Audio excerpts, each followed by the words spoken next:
Now, take a good look at the numbers on your screen. $34 trillion, $35 trillion, $36 trillion. This is not a timer. This is the national debt of the United States. And every second, it grows by roughly $54,000 per minute. So why does this debt matter so much? Why isn't it simply America's internal problem? Because the US dollar is the world's reserve currency. When the United States borrows money, the entire world is effectively helping finance that system. And when that system starts to crack, the global economy shakes with it. In this video, I'm going to explain how the United States got here, what a debt interest spiral actually is, why it is dangerous, and most importantly, whether there is any way out. If you're ready, let's begin. Let's go back to the early 1970s. In 1971, President Nixon severed the dollar's link to gold. The Bretton Woods system collapsed. And suddenly, the door to virtually unlimited borrowing was opened. Because from that point forward, the United States no longer had to exchange dollars for gold. The first major jump came during the Reagan era. In 1981, the national debt stood at roughly $1 trillion. By the end of Reagan's 2 terms, it had climbed to $2.9 trillion. Tax cuts plus defense spending equaled exploding debt. But the economy was growing, interest rates were falling, and few people complained. Then came 2001. September 11th, the wars in Afghanistan and Iraq. Trillions of dollars were spent under the banner of the War on Terror. During the Bush administration, the national debt doubled from approximately $5 trillion to $10 trillion. Then came the 2008 financial crisis. Banks were rescued. Markets were flooded with liquidity. During the Obama years, the debt rose from $10 trillion to $20 trillion. Then came the pandemic in 2020. Under both the Trump and Biden administrations, roughly $5 trillion in stimulus programs were distributed. The national debt surged from $28 trillion to $36 trillion. And now here we are. $36 trillion. That figure is more than 130% of America's annual economic output, its GDP. In other words, even if the United States devoted every dollar of economic production for an entire year to debt repayment, it still could not pay off all of its debt. Now we arrive at the truly dangerous part. The interest spiral. I use the word spiral intentionally because this is not a straight line. It is a self-reinforcing cycle that accelerates over time. Here's how it works. The United States borrows money. To service that debt, it must devote an enormous portion of its budget to interest payments every year. As of 2024, that figure has exceeded $1 trillion annually. Yes, you heard that correctly. $1 trillion per year just to pay interest. What does that mean? America's defense budget is roughly $800 billion. The United States now spends more on interest payments than it spends on national defense. But the real breaking point is this. What happens when interest rates rise? Until 2022, interest rates around the world were close to zero. Since the 2008 financial crisis, the Federal Reserve had kept rates extremely low. Borrowing was cheap.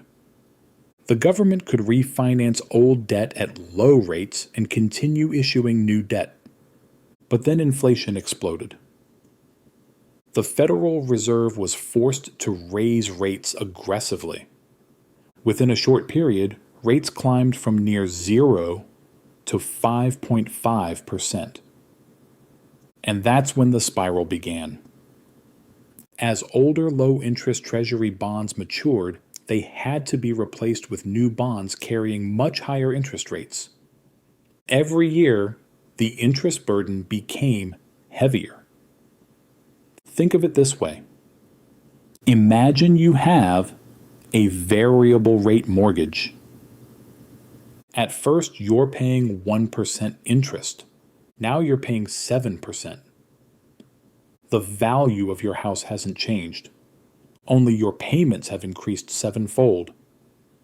That is exactly what the United States is experiencing.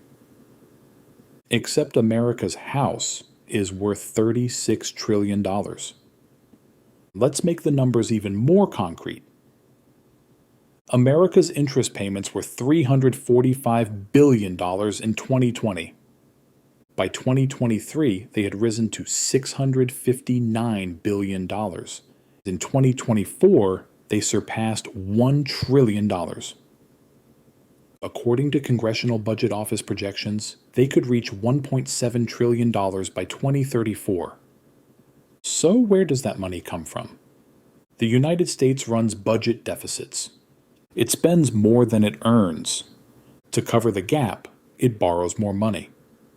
But the more it borrows, the higher the interest burden becomes.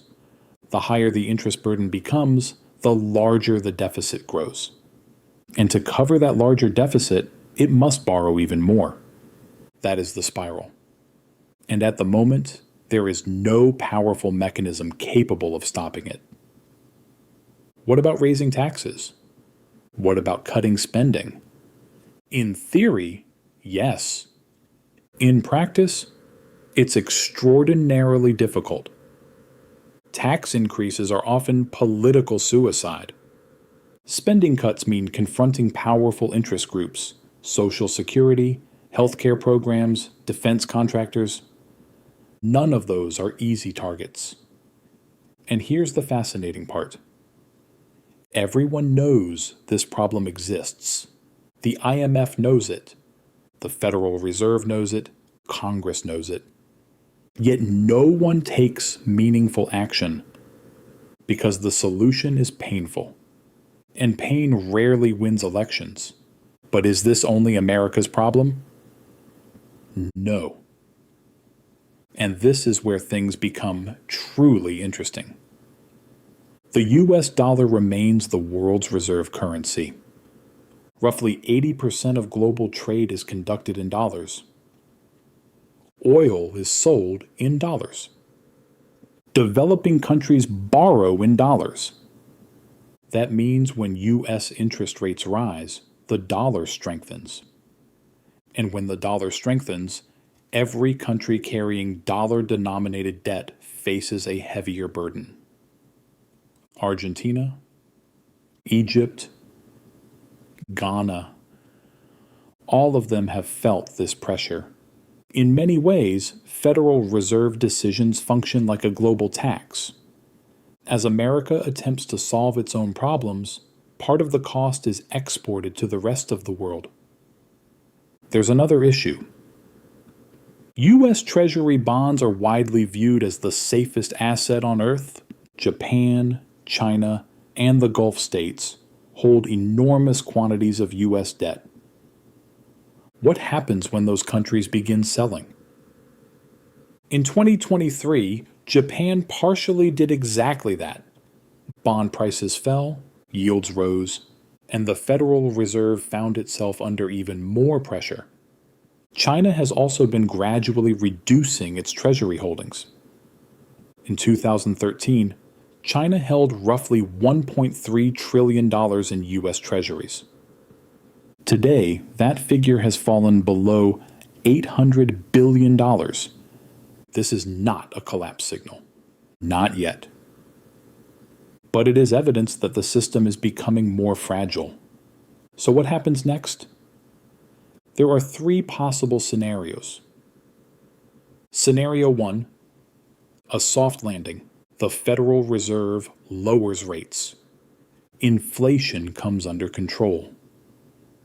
The economy cools without entering a severe downturn. This doesn't solve the debt problem, but it slows the spiral. This is the most optimistic scenario. Is it possible? Yes. Is it easy? No. Scenario 2. Financial repression. The United States continues borrowing while allowing inflation to remain moderately elevated. Over time, inflation erodes the real value of the debt. In fact, America used a similar strategy after World War II.